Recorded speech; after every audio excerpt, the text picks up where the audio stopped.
We might get a new governance structure in college football. USC might not play Notre Dame anymore. What's going on with the Golden Gophers? All and more on today's Locked On Big Ten Squad. You're talking ball with the Big Ten Squad, sponsored by Game Time. From USC to Ohio State, from Michigan to Oregon, from Nebraska to Washington, it's the local experts of the Locked On Podcast Network bringing you scoops, breakdowns, and the most comprehensive preview of the upcoming Big Ten weekend. No hurt feelings and thin skin allowed. Squad up, you're part of the Big Ten Squad. Happy Thursday, everybody. Welcome into this week's Locked On Big Ten Squad. I'm Spencer McLaughlin, your host. Roman Tomashaw of Locked On Huskies is here. Zach Seiko, Locked On Nittany Lions. Jacob Goins, Locked On Hoosiers. Zach Anderson-Yoxheimer of Locked On UCLA. Back after an extended absence, which no one's happy about, but we welcome him anyway. Jay Stevens, Locked On Buckeyes. Mark Colkin, the least happy of all that Zach has returned, of Locked On USC. So the report this week, big story in college football, that there could be this new NCAA that if you don't opt into the rules, which include but are not limited to, you can't sue this organization for any reason, basically, then you get kicked out of your conference. So we'll go in regular order here. Roman, I'll start with you. Who would you like to kick out of the Big Ten? Rutgers, Maryland, some of these like bottom feeding teams. I'm not even going to go with the whole, Oregon route as neutral arbiter of college football that you are. This is just all a really, really interesting structure to me, where I see this report and I see, oh, cool, new governing body. Yeah, okay, let's see what this is about. And the more I just read into this, the more I'm like, how did we get worse than we were already at? Because I feel like there are some parts of this that are a really good idea. Then there are some parts of, oh yeah, you can't sue this organization, or just some of the different NIL rules that seem to be floating around as part of this, where I'm like, this still seems like very far from where we truly want to be as just college football as a whole. Well, I wasn't asked to be the leader of this commission group, so we are indeed far away from where we all want to go. Seiko, do you like this idea, which hasn't actually been implemented and is partially contingent upon what happens with the House settlement, which we know what to expect, but we don't have a final conclusion on? Are we going in the right direction here? Are we going in the right direction? Depends who you ask. If you ask the Big Ten and the SEC, this is awesome. This is amazing. If you ask anybody else, you're probably going to get a different answer. So I like seeing the NCAA crash and burn. That's kind of the boat that I'm in. So anything that ultimately ends the NCAA, but I don't know that we're going to get the best possible scenario as its replacement. So I might champion and cheer on, hey, the NCAA is coming to an end. This is something that I've been calling for a while. I think everybody has, because they haven't done a darn thing correct. But the solution might be even worse overall if we're trying to think about the group of 6 schools or other conferences that are not the Big Ten. So, and the SEC, it is what it is. It's just kind of the natural progression of college football being more professionalized. So this is the result that you're going to get. And so if you care about the student athlete, if you care about education, if you care about, in Penn State's case, they have 31 varsity sports. At some point, this bubble's going to burst where it's just college football, college men's basketball, and everybody's left to fend for themselves. Goins, my mind goes to a famous history quote, which I want to quiz you on. I'm not going to quiz Mark because he was probably there. But do you know who said the famous line, democracy is the worst form of government, except for, of course, all the other ones? No, but I feel like you're going to tell me. Wait, does anybody else know this?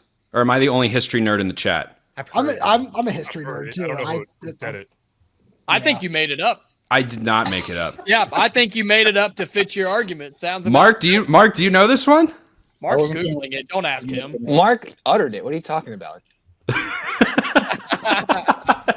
Probably did. Winston Churchill, anyway, is where. So that's kind of what I was thinking about when Seiko was eloquently talking about this, because that's kind of what it is. Like, the NCAA sucks, but then if we go away from the NCAA, it's like, oh, well, that doesn't necessarily look great. Well, I think the whole idea is to not do what we did with the transfer portal and with NIL, which is let's hold off for as long as physically possible and then give in because we can't hold on any longer and just let it go buck wild. That's, I think, what we're trying to avoid is that type of a situation again. And so I'm in favor of, if it takes a little bit longer to polish out some of the kinks and get everything completely finalized that benefits the most, then I'm okay with it. Not that I want us to all be under the NCAA umbrella any longer because it's terrible, but we saw how those things went, and they're still trying to rope those things back in and get control over them. And so I don't know what the answer is, believe it or not. I don't know all of that, but you got to find a way to make it. And it's not going to be equal. I mean, look at Indiana, for example. If this whole super conference thing comes to a line, I mean, Indiana's not going to be a part of that because they're not the biggest football brand out there. But there has to be some ways to make it as fair as possible, I guess. But I just want it to be structured at the end of the day. Yeah, by the way, optimistic look for you here, Jacob. Roman did not immediately eject your school from the conference. He went elsewhere first. Indiana. I would get rid of Purdue to answer that question. Oh, yeah. We got that out there. Gee, I wonder why. Zach, you may weigh in, good sir.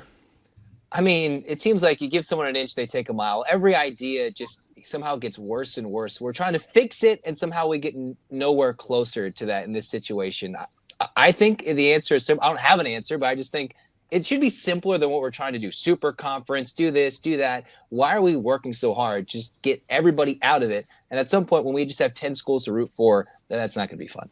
Yeah, and it's funny that Jay Stevens is next to you because the guy that connects your two schools in my brain is Chip Kelly, who's been banging a pretty reasonable drum, I think, for a long time, Jay, which is just take college football and make it separate from everything else. Put all the other sports, basketball included, back into the old conferences so you don't have Cal men's basketball going to play Florida State in a conference game and all this craziness, or USC going to Rutgers and all that sort of stuff. And then you organize football as its own sort of thing. I don't know that this necessarily moves us closer to that. It's just, it would be different, I guess. It'd be different, and I wish we did get closer to what you just described because it feels like that's the best thing for everybody. For basketball, do your own thing. For football, go somewhere else. I feel like that's what you need to do. I like going away and trying to get some type of structure. I do enjoy that part. I don't think this is it. And I think it's going to take time, like many people have already said, to figure the right thing out. What you could easily do is just find a model you like that somebody's already done and then make that college football. Just mirror what's already been done. The NFL. I mean, it's not a crazy idea. It's not crazy at all. You don't have to do salary caps and all that stuff. It's going to be very similar. It will still not be the NFL brand of football. Like, NFL is still going to be king.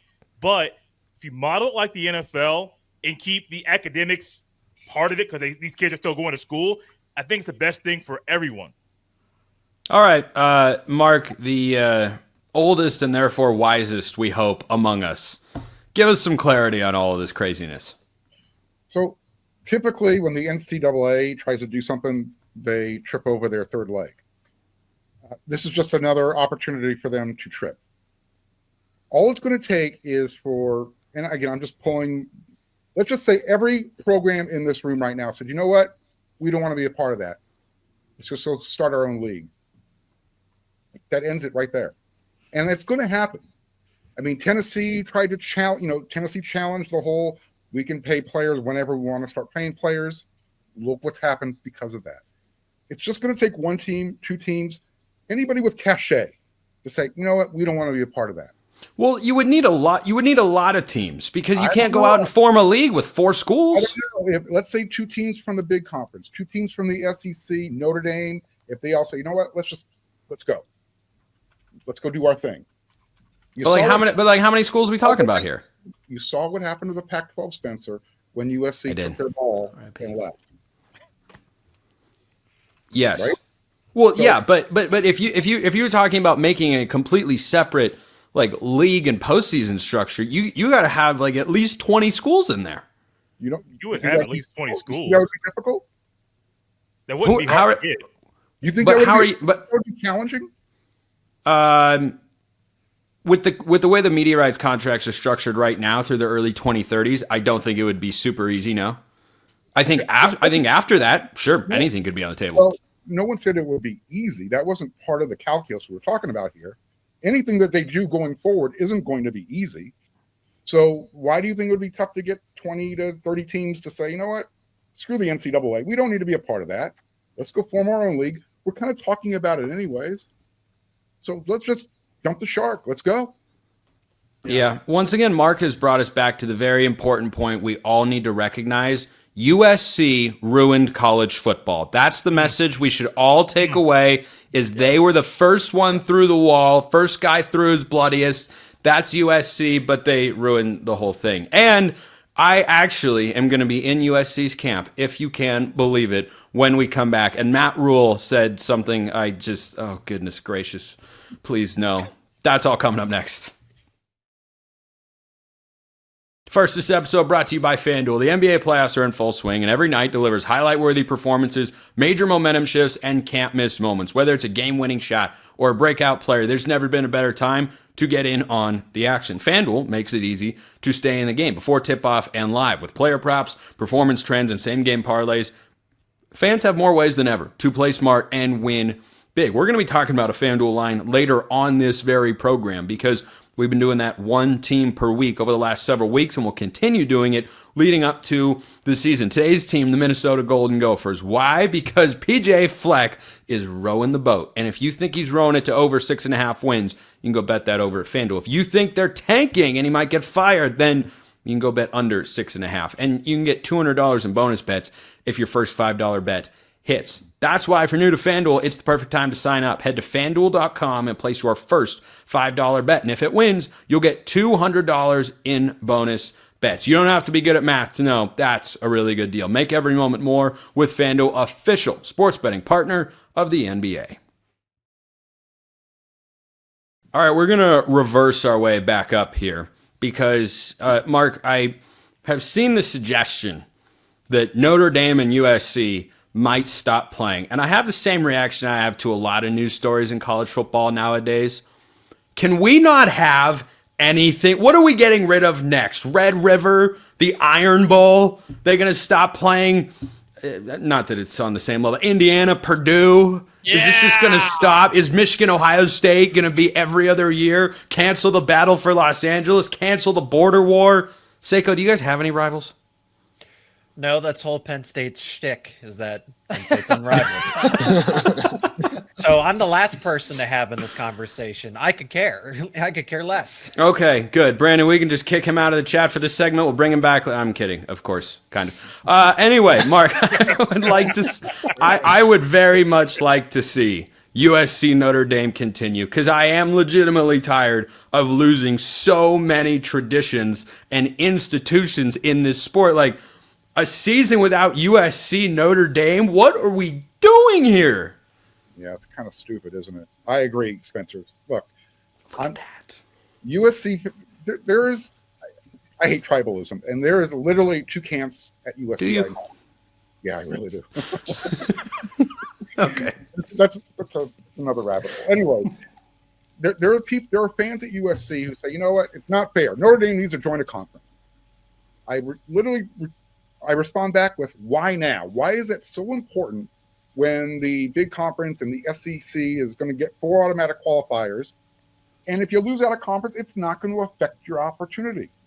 So who cares? Well, it's not fair that USC has to play Michigan and Notre Dame on back-to-back weeks. I don't care. To your point, Spencer, there is so much being taken away from college football. You've got to keep certain things. USC, Notre Dame, USC versus UCLA, Alabama, Auburn, Texas A&M, Texas, Oklahoma. Those things do not need to be taken away to move forward with the game. This whole thing, well, you got to get to the playoffs. You got to get to the playoffs. You don't need to take Notre Dame off USC's schedule to make that happen. No, there was a time when USC and Notre Dame played the end of the year, whether it was in LA or in South Bend, Indiana. And the fact that I have to play public defender and carry Notre Dame's water a little bit right now really bothers me. It was USC who asked Notre Dame, hey, you know what? We don't really want to play in South Bend the end of November. It's kind of cold. It sucks. We said, you know what? We'll play 2 rivalry games at the end of the year in LA. Notre Dame was happy to do that. I think this is just another step of USC, and I hate to say it, maybe even Lincoln Riley looking for the easiest way to get to the playoffs. And it happened. You know, there was a speculation that he wanted to get out of the game against LSU last year. We know he wanted to get out of the Ole Miss series. That happened. And now USC's 2 out-of-conference games at home this year. You get Missouri State and Georgia Southern. USC fans are not going to pay to see 3 out-of-conference games like that if you remove Notre Dame from the schedule. They're willing to pay and sit in 100 degrees end of August, beginning of September, to watch 2 crappy games, knowing Notre Dame is down the line. There's not one of USC's 11 national championships that they've won that they did not beat Notre Dame in that same season. I just feel like if you are in the mindset of we need to not play a perennial playoff team, you're just not good enough yet. Like that's just not the way to go about it. Like Jay, if Ryan Day came out and said, I don't know, we should play the Michigan game every year. They keep beating us. Like Buckeye fans would say, no, you beat them. You play them. You just go out there and beat them. They will say that, and then also you just get out of town. You don't have a job anymore because that's what we do. You play Michigan. Unfortunately, they've also lost 4 in a row. But this whole thing about Notre Dame and USC not playing, I understand the scheduling aspect to try to make your schedule easier to get into the playoff. I'm with Mark. Don't lose the tradition. I mean, that's why I fell in love with college football when I did, because of the tradition of the sport. And also, I mean, granted, I'm not a big SEC guy when I was younger, but having the SEC game in the afternoon, it allowed me to get more of the tradition of the South and why the football was so rich down there. But also, like, every school has that. Every school has tradition. Every school has things that make them special. Like this rivalry. Taking it away from the sport, from these 2 schools, I think it's dumb. But unfortunately, I think more schools are going to be going down the same path to take away and to cancel their biggest rival because they think, hey, if we cancel this game, we're going to have a clear path to the playoff. I think it's very stupid. Well, that's the thing. You hit on it, though, and Mark said it, too, is the idea. It's not USC or Notre Dame that is at fault here. It's the system that we're playing in where I said it a couple of weeks ago and got yelled at. You're either in the playoff or you're not. They put major graphics of who's in. And if you're not in, you're out. And so all these major programs are having to make this decision of, okay, what's best for us in the future, the next 5-10 years, whatever the college football playoff looks like, and give ourselves the best chance to get in. Whether it's playing in Indiana State or if it's playing Notre Dame, you do what you got to do. And I don't agree with it. I think it sucks too, but it's the system, not the teams trying to get out of the games. Yeah. I am with you there, Roman. Should we just go to a 40-team playoff like Matt Rule said? Is that the solution? Gosh, Washington would be in every other year, Roman. Right? Hey, Jacob, that's still more often than Indiana. So that's really nice to say. We've been there once in the new era. That's all I'm saying. We need Ohio lawmakers to intervene, draft a bill and say enough of this. No flag planting, no games at 12 Eastern time. Those guys are stupid. Those guys are so dumb. Thank you, Jay. Okay, hold on. I'm gonna defend them real quick without knowing any of their names. Hold on. No. The flag planting thing is what my friend calls Charmin soft. Okay, like that's weak.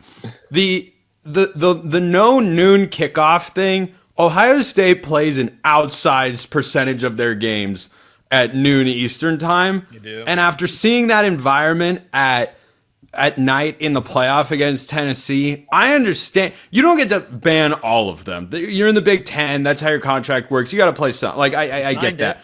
But to play, Ohio State does not play enough night games. That's where I'm coming from. And I don't fault lawmakers that want to win favorability with their constituents who obviously care about college football by going out and saying, hey, we want to give you a night game so that you don't have to start drinking at 9 in the morning.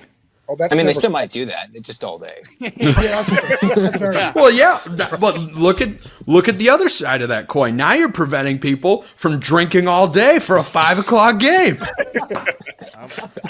Look at what they're doing to the good people of Ohio. Good. I don't know if any of you have ever experienced Heinegate back in its heyday. Experience. I'm sorry. What? That sounded like it's from the Hey, 1840s. do you want to explain what Heinegate is? Let's keep it clean here, Mark. There are beer cans stacked up, empty beer cans just stacked up all over the road. So that's like an abbreviation for Heineken. Okay. It's just I had no idea where you were going with that one, Mark. I thought we were going I don't off the think anybody rails. did. Ohio State, there's a reason why they play their games early. Well, but my thing is like, do the lawmakers have, and I get the idea of appealing to your voters, sure, and not to get political at all, but like, we have nothing better to do. Nothing better to do than say, oh, ban noon football games at the shoe. Like, God, I don't know, man. I don't know, man. Hey, we talk as a network all the time. Meet our audience where they're at. The people in Ohio are right there, man. Yeah, Like, I mean, hey, you do what you got to do. Look, like here, if you were a fan of Ohio State and you see this bill get introduced and you do hate the excessive number of noon kickoffs, how much more favorably do you see every lawmaker that's stamping his or her name on? Yeah, I'm in favor of that. Like, I don't know. That kind of seems like one of the good things that a Congress could do nowadays. Is like, okay, we all agree. Like, it's a bit excessive. Anyway, Seiko, did you want to hop in on this? I mean, I'd just be preaching in the choir, right? About rivalry games and tradition in college football. I will say this: I'm seeing the transition of age of all of us, because we are, for the most part, sorry, Mark, we are aging out of this version of college football that we knew like over the past couple of decades or so. And now we're becoming those old heads that say like the game's changing, because if we talk to somebody that like, this is great, 12-team playoff, 16-team playoff, I get to see all my favorite schools, and now we're yelling at a cloud in the sky about how college football is. All right, team of the day, got to take a stand one way or the other. 6.5 is the win total for the Golden Gophers of Minnesota, who are quietly the best mediocre team in the Big Ten every single year. Goins just remembered we're doing this, and he's calculating the wins in real time on his fingers, like 1, 2, 3. So, Jacob, what has your fast math told you about whether there's value on Minnesota over under 6.5? Yeah, it was whether I could A, count to 6, and B, whether they could get over 6.5. And look, I mean, you've got trips to Oregon, Iowa, Ohio State, cross country to Cal. I mean, not that Cal's going to be any good, but it's, a weird game, and you never know. They don't have a good quarterback anymore because he plays in Indiana. But I mean, are we running back? Yeah. Oh, true. He's in the SEC now. Could we? And Big Ten. Yeah, in the Big Ten. Could we, I mean, what wins are we going to give Minnesota on this schedule? I mean, maybe at Northwestern, maybe Purdue. Because I bet between Cal and Rutgers, they split. They'll win their first two. Like, I bet they start 3-1 before obviously upsetting Ohio State and Columbus. There's no chance that I bet on Minnesota to go over 6.5, because I think the PJ Fleck thing is finally coming to an end. Give me the under, and it may be by multiple games. They won't even make a bowl game this year. Minnesota is not good. Their schedule is pretty tough for them. Give me under by a lot. Give me the rowboat. We're rowing the boat. Okay. Oh, I think the schedule sets up nicely. Roman, you can take your stance. Over, under 6.5. I think their home slate has so many winnable games. The road slate is just outside of Ohio State and Oregon. You got a Northwestern in there and Iowa, and that's it for conference road games. A lot of home games. I think PJ Fleck wins. They got better fan support than everybody thinks. So since I'm stuck in the middle of you two, originally I was on Jacob's side, and I was like, oh, I don't, maybe this schedule isn't necessarily great. I'm not a huge fan of the talent that PJ Fleck's been able to accumulate. been able to do with it really over the course of his Minnesota career, which has just been underwhelming to say the least. But I look at the schedule and I don't necessarily hate the way it winds up. So give me the over here. I got 7 wins. You got a couple of former Huskies on the squad. You love to see that. But I look at this and I say, Northwestern, Rutgers, I think they do end up winning that game at Cal plus those first 2.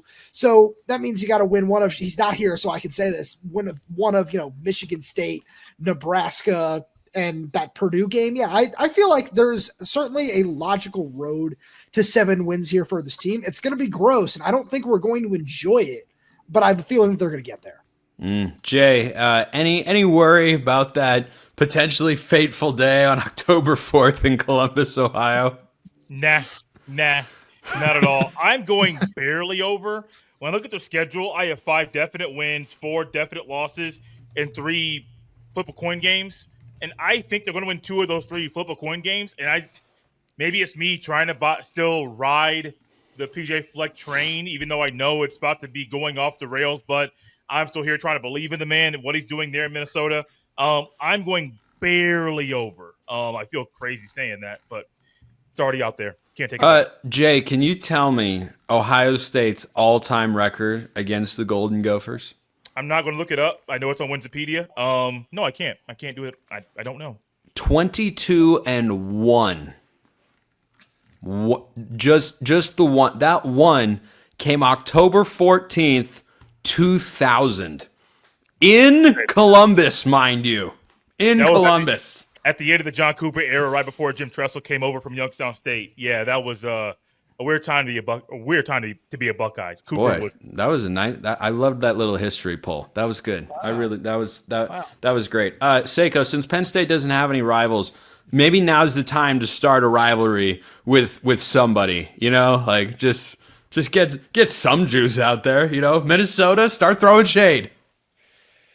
Minnesota would probably say that Penn State is a rival, honestly. I mean, they took him down to the wire last year, so I'm going to be very careful what I say about the Golden Gophers here because they almost upended Penn State's Final Four run there.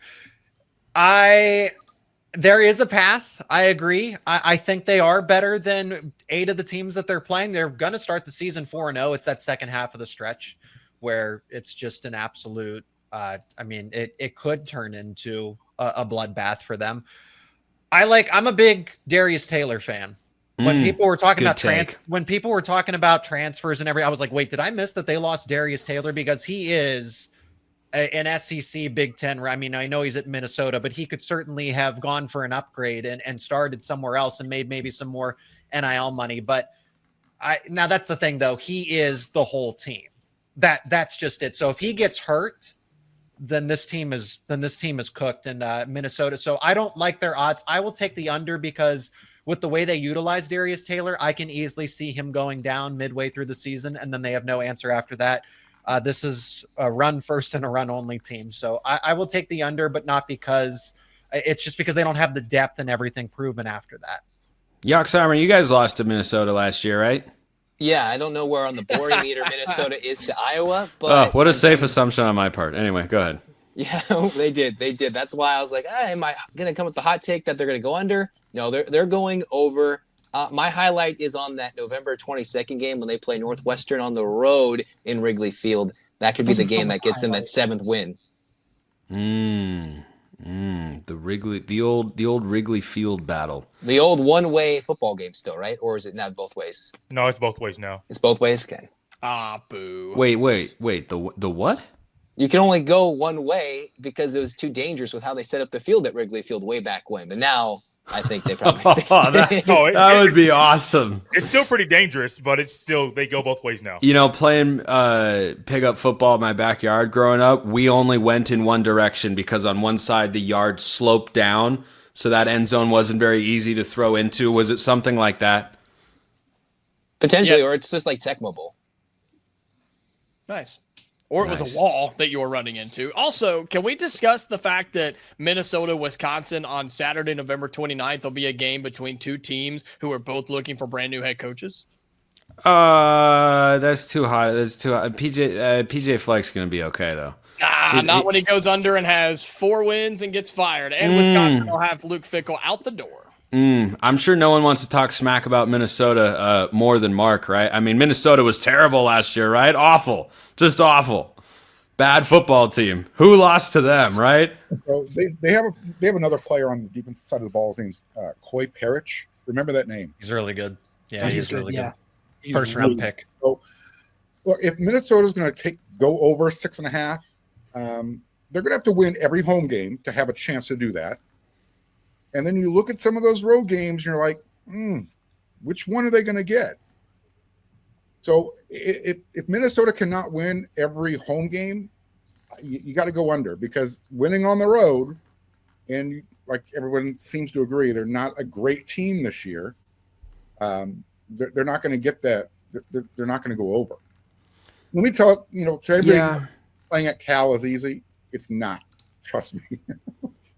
Going into the calamony will or the calgorithm. The calgorithm will come for you. Yeah, calamony is what Zach has to deal with. Yeah. Berkeley is a very, very weird place, and they will get up for an out of conference game, whether it's Minnesota or whomever.